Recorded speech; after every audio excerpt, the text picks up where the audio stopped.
Hello friends, welcome back to my channel SSC Cooking World.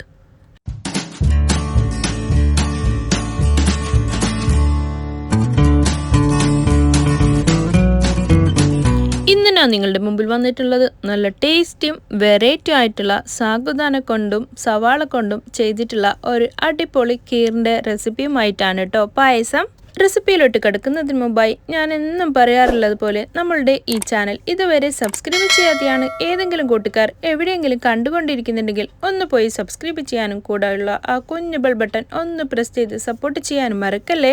എന്നാലേ ഞാനിടുന്ന പുതിയ വീഡിയോസിൻ്റെ നോട്ടിഫിക്കേഷൻ നിങ്ങളിൽ എത്തുകയുള്ളൂ, നിങ്ങൾക്കത് അപ്പോഴപ്പോൾ തന്നെ കാണാനും പറ്റത്തുള്ളൂ.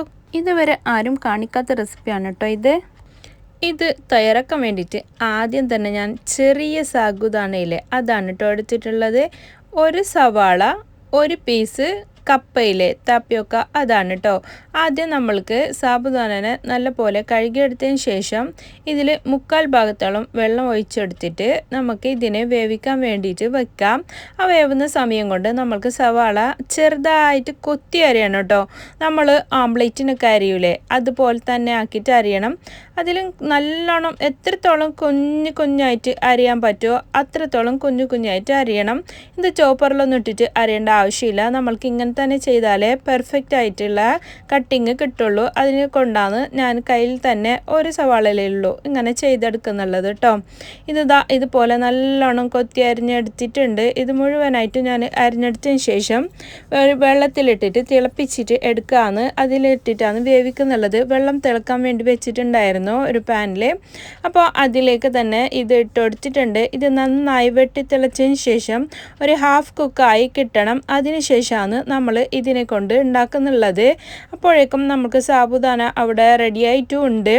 ആ സമയത്ത് നമ്മൾക്ക് കപ്പനെ ഇതുപോലെ തന്നെ ഗ്രേറ്റ് ചെയ്തെടുക്കാം. അപ്പോൾ ഇത് സാബുദാന ഇടാൻ വേണ്ടിയിട്ടല്ല, സവാള ഇടാൻ വേണ്ടിയിട്ടാണ് തണുത്ത വെള്ളം ഒഴിച്ചു കൊടുക്കുന്നുള്ളത്. തണുത്ത വെള്ളത്തിലേക്ക് ഇതിന് ഹാഫ് കുക്കായിട്ടുണ്ട്. അപ്പോൾ അതിന് തണുത്ത വെള്ളത്തിലേക്ക് മാറ്റി കൊടുക്കുന്നുണ്ട്. എന്നിട്ടൊരു 4-5 പ്രാവശ്യം വെള്ളത്തിൽ കഴുകിയെടുക്കണം. തണുത്ത വെള്ളത്തിൽ ഐസ് ക്യൂബ് കെട്ടിയ വെള്ളത്തിലാണെങ്കിൽ അത്രയും നല്ലത്. അപ്പോൾ ഇതിൻ്റെ സ്മെല്ലൊന്നും ഉണ്ടാവില്ല. ഇത് എന്തിനെ കൊണ്ട് ഉണ്ടാക്കിയതാണെന്ന് പോലും ആർക്കും അറിയില്ല. ഇങ്ങനെയൊക്കെ ചെയ്യുകയാണെങ്കിൽ നമ്മൾക്ക് സാബുദാനയും ഇതിന് വെള്ളം മാറ്റിയെടുത്തിട്ടുണ്ട്. എന്നിട്ട് സെയിം പാനിൽ തന്നെ അതിലത്തെ വെള്ളം മാറ്റി കൊടുത്തതിന് ശേഷം വേറെ വെള്ളത്തിലാണ് കേട്ടോ ഞാനിപ്പോൾ കപ്പ വേവിക്കാൻ വെച്ചിട്ടുള്ളത്. അപ്പോൾ ആ ടൈമിൽ ഇത് 4-5 പ്രാവശ്യം തണുത്ത വെള്ളത്തിൽ തന്നെ കഴുകി കൊടുക്കുന്നുണ്ട് കേട്ടോ സവാളനെ. അപ്പോഴേക്കും നമ്മൾക്ക് ഇവിടെ കപ്പയും വെന്ത് കിട്ടിയിട്ടുണ്ട്. ഈ കപ്പയും ഹാഫ് കുക്കായാൽ മതി. എന്നിട്ട് അതിൻ്റെയും വെള്ളം നമുക്ക് മാറ്റി കൊടുക്കാം. എന്നിട്ട് ഒരു ഉരുളിയാണ് ഞാൻ അടുപ്പത്ത് വെച്ച് കൊടുത്തിട്ടുള്ളത്. അതിലേക്ക് 1 ടേബിൾ സ്പൂൺ ഗീ ചേർത്ത് കൊടുത്തിട്ടുണ്ട്. അതിലേക്ക് കാഷ്യൂനട്ടും കിസ്മിസ് റൈസിൻസിൽ അതാണ് കേട്ടോ ഇട്ട് കൊടുക്കുന്നുള്ളത്. എന്നിട്ട് നമ്മൾക്ക് ഇതിനെ റോസ്റ്റ് ചെയ്തതിന് ശേഷം ഇതിൽ നിന്ന് കോരി മാറ്റാം. അതിനുശേഷം നമ്മൾക്ക് സെയിം പാനിൽ തന്നെയാണ് ഞാൻ അതിലേക്ക് സവാള ചേർത്ത് കൊടുക്കുന്നുള്ളത്. നമ്മൾ വേവിച്ച് വെച്ച സവാളയിൽ അതിനെ ഒന്ന് റോസ്റ്റ് ചെയ്തെടുക്കണം. ഈ ഗീയിൽ കിടന്ന് റോസ്റ്റ് ചെയ്തെടുക്കുമ്പോൾ അതിൻ്റെ എന്തെങ്കിലും സ്മെല്ല് എവിടെയെങ്കിലും ബാക്കിയുണ്ടെങ്കിൽ അതുകൂടി പോയി കിട്ടും. എന്നിട്ട് നമ്മൾക്ക് ഇത് കപ്പ വേവിച്ചതാണ് കേട്ടോ പിന്നീട് ഞാൻ ചേർത്ത് കൊടുത്തിട്ടുള്ളത്. അതുകൂടി ഇട്ടുകൊടുത്തതിന് ശേഷം ഒന്ന് നല്ല പോലെ തന്നെ റോസ്റ്റ് ചെയ്തെടുക്കണം. ഈ ഗീ അതിൽ കുറച്ചാണ് ഉള്ളതെങ്കിൽ കുറച്ചുകൂടി നമ്മൾക്ക് ആഡ് ചെയ്ത് കൊടുക്കാം ഈ ടൈമിൽ. എന്നിട്ട് നല്ല പോലെ റോസ്റ്റ് ചെയ്തതിന് ശേഷം നമ്മൾക്ക് അതിലേക്ക് 1.5 കപ്പ് പാലാണ് ഞാൻ ആദ്യം ഒഴിച്ചു കൊടുക്കുന്നുള്ളത്. എന്നിട്ട് ഇത് നല്ല പോലെ തിളച്ച് വരണം. അതിനുശേഷമാണ് ഞാൻ ബാക്കി ഇൻഗ്രീഡിയൻസൊക്കെ ഇതിലേക്ക് ആഡ് ചെയ്ത് കൊടുക്കുന്നുള്ളത്.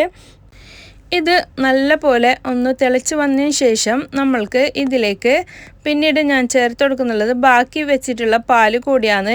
മൊത്തം 3.5 കപ്പ് പാലാണ് ഞാൻ ഇതിലേക്ക് ഒഴിച്ചു കൊടുക്കുന്നുള്ളത്. ആദ്യം 1.5 കപ്പ് ഒഴിച്ചെടുത്തു. പിന്നീട് ഞാൻ ബാക്കിയുള്ള 1.5 കപ്പ് കൂടി ഇതിലേക്ക് ഒഴിച്ചെടുത്തു. ആദ്യം പാലൊഴിച്ചിട്ട് അത് തിളച്ചതിന് ശേഷമാണ് രണ്ടാമത് ആ പാലൊഴിച്ച് കൊടുക്കുന്നുള്ളത്. അതിനുശേഷം നമ്മൾക്ക് ഈ സാബുദാന ഇതിലേക്ക് മുഴുവനായിട്ടും ഇട്ട് കൊടുക്കാം. നമ്മൾ നാട്ടിൽ സാഗു അരിയുന്നതാണ് കേട്ടോ ഇതിനെ പറയുന്നുള്ളത് കാസർഗോഡ്. അങ്ങനെ ഇതും കൂടി ചേർത്തെടുത്തിട്ട് ഒന്ന് നല്ല പോലെ മിക്സ് ചെയ്തെടുക്കാം.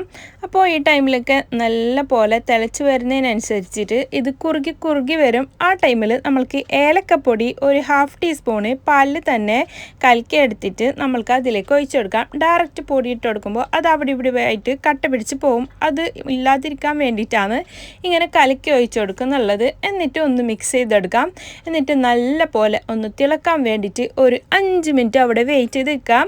അപ്പോൾ മൊത്തത്തിലായിട്ട് ഇത് നല്ല പോലെ തിള വന്നിട്ടാകുമ്പോൾ തന്നെ ഇത് കപ്പയാണെങ്കിലും കുറുകുന്നതാണ്. അപ്പോൾ മൊത്തത്തിലായി കുറുകി കിട്ടും. ആ ടൈമിൽ നമുക്ക് ഒരു 1/4 കപ്പിന് കുറച്ച് മീതിയായിട്ട് ഞാൻ ഷുഗറാണ് കേട്ടോ ചേർത്ത് കൊടുത്തിട്ടുള്ളത്. പഞ്ചസാരയൊക്കെ അവരവരുടെ ഇഷ്ടത്തിനനുസരിച്ച് ഇട്ട് കൊടുക്കാം. ഇതിലേക്ക് ഒരു പിഞ്ച് ഉപ്പാണ് കേട്ടോ ഞാനിപ്പോൾ ഇട്ട് കൊടുത്തിട്ടുള്ളത്. അത് മധുരം ബാലൻസ് ചെയ്തിട്ട് നിൽക്കാൻ വേണ്ടിയിട്ടാണ് മാത്രം. പിന്നെ ഒരു 2 ടേബിൾ സ്പൂൺ കണ്ടൻസ്ഡ് മിൽക്ക് കൂടി ഞാനിതിലേക്ക് ചേർത്ത് കൊടുക്കുന്നുണ്ട്. അതൊക്കെ ചേർത്തിട്ടാകുമ്പോൾ ഒരു പ്രത്യേക രുചി തന്നെയാണ് നമ്മളുടെ പായസത്തിന് ഇവിടെ കിട്ടുന്നുള്ളത്. സാബുദാന ഒനിയൻ കീറിന് കിട്ടുന്നുള്ളത് കേട്ടോ. അപ്പോൾ ഇതൊക്കെ ഹെൽത്തി ആയിട്ടുള്ള ഇൻഗ്രീഡിയൻ്റ് അല്ലേ. അതിൽ ഹെൽത്തി അല്ലാത്ത മെയിനായിട്ടുള്ളതൊന്ന് ഷുഗർ മാത്രമാണ്. അപ്പോൾ അത് അവോയ്ഡ് ചെയ്തിട്ട് നമ്മൾക്ക് ശർക്കര വെച്ചിട്ടും ഇത് ഇങ്ങനെ തന്നെ ചെയ്തെടുക്കാവുന്നതേ ഉള്ളൂ കേട്ടോ. എളുപ്പത്തിൽ നല്ല അടിപൊളി രുചിയിൽ നമ്മൾക്ക് സാബുദാന ഒനിയൻ ഖീർ ഇവിടെ റെഡി ആയിട്ടുണ്ട്. പിന്നീട് നല്ല പോലെ തിളച്ച് വന്നതിന് ശേഷമാണ് ഞാനിതിൻ്റെ ഫ്ലെയിം ഓഫ് ചെയ്ത് കൊടുക്കുന്നുള്ളത്. ഇതൊക്കെ മീഡിയം ഫ്ലെയിമിലിട്ടിട്ട് വേണം കേട്ടോ ചെയ്യാൻ. ഫ്ലെയിം കൂട്ടി വെച്ചിട്ട് ഒരിക്കലും നമ്മൾ പായസം ഒന്നും ഉണ്ടാക്കാൻ പാടില്ല. പെട്ടെന്ന് അടുക്കി പിടിച്ചിട്ട് പോവും. അതുകൊണ്ടാണ് ഇത് നമ്മളുടെ ഹെൽത്തിയും ടേസ്റ്റിയും വെറൈറ്റിയും ആയിട്ടുള്ള സാബുദാന ഒനിയൻ ഖീർ ഇവിടെ റെഡി ആയിട്ടുണ്ട്. അപ്പോൾ എല്ലാവരും ഇതുപോലെ ഒരു തവണ ട്രൈ ചെയ്തിട്ട് നോക്ക്. നിങ്ങൾക്ക് എല്ലാവർക്കും ഒത്തിരി ഇഷ്ടമാവും. അത്രയ്ക്കും അടിപൊളിയായിട്ടുള്ള ഒരു പായസമാണ് കേട്ടോ ഇത്. ആരടുത്തും ഇതിൻ്റെ ഇൻഗ്രീഡിയൻസ് ഒന്നും പറയാതെ തന്നെ ഈ പായസം ഉണ്ടാക്കി കൊടുത്താൽ ആർക്കും അറിയില്ല ഇത് എന്തിൻ്റെ പായസമാണെന്ന്. അത്രയ്ക്കും ഒരു വെറൈറ്റി ഇഷ്ടപ്പെടുന്നവർക്ക് എന്തായാലും ഒത്തിരി ഇഷ്ടപ്പെടും. ഇതിൻ്റെ കൺസിസ്റ്റൻസി അവരവരുടെ ഇഷ്ടത്തിനനുസരിച്ചിട്ട് പാല് കൂട്ടി കൊടുക്കാവുന്നതേ ഉള്ളൂ. അപ്പോൾ ഇത് ലൂസായിട്ട് വേണമെന്നുള്ളവർ ഇതിലേക്ക് പാല് കുറച്ച് കൂടുതലായി കൊടുത്താൽ മതി. ഇത് തണുക്കും തോറും കട്ടി കൂടി വരുന്നുണ്ട്. ഇതിലേക്ക് കപ്പയും സാബുദാനയൊക്കെ അല്ലേ ഇട്ടിട്ടുള്ളത്. അത് കാരണം നല്ലോണം കട്ടിയായിട്ട് പോവും ഇത് തണുക്കുന്നതിനനുസരിച്ചിട്ട്. അപ്പോൾ അതിനനുസരിച്ചിട്ടുള്ള പാല് കൂടുതൽ ചേർത്ത് കൊടുത്തിട്ട് നമ്മൾക്ക് തയ്യാറാക്കുന്നതേ ഉള്ളൂ കേട്ടോ. ഇതിനു മുൻപ് കപ്പ വെച്ചിട്ടും അതുപോലെ തന്നെ വെറൈറ്റി ആയിട്ടുള്ള ഒരുപാട് പായസങ്ങൾ ഞാനും മുമ്പ് ഉണ്ടാക്കിയിട്ടുണ്ട്. കാണാത്തവരൊന്ന് പോയി കണ്ടു നോക്കേ. പായസം കോമ്പറ്റീഷനൊക്കെ നടക്കുന്ന ടൈമിലൊക്കെ കൊണ്ടുപോകാൻ പറ്റിയ ഏറ്റവും അടിപൊളിയായിട്ടുള്ള ഒരു പായസ റെസിപ്പി കൂടിയാണ് ഇത്. അപ്പോൾ നിങ്ങൾക്ക് ഇഷ്ടപ്പെട്ടെങ്കിൽ നിങ്ങളുടെ ഫ്രണ്ട്സ് ആൻഡ് ഫാമിലിക്ക് ഒന്ന് ഷെയർ ചെയ്ത് കൊടുക്കാനും ലൈക്ക് ചെയ്യാനും നിങ്ങളുടെ വിലയേറിയ അഭിപ്രായങ്ങൾ താഴെ കമൻറ്റ് ബോക്സിൽ കമൻറ്റായി കൊടുക്കാനും മറക്കല്ലേ.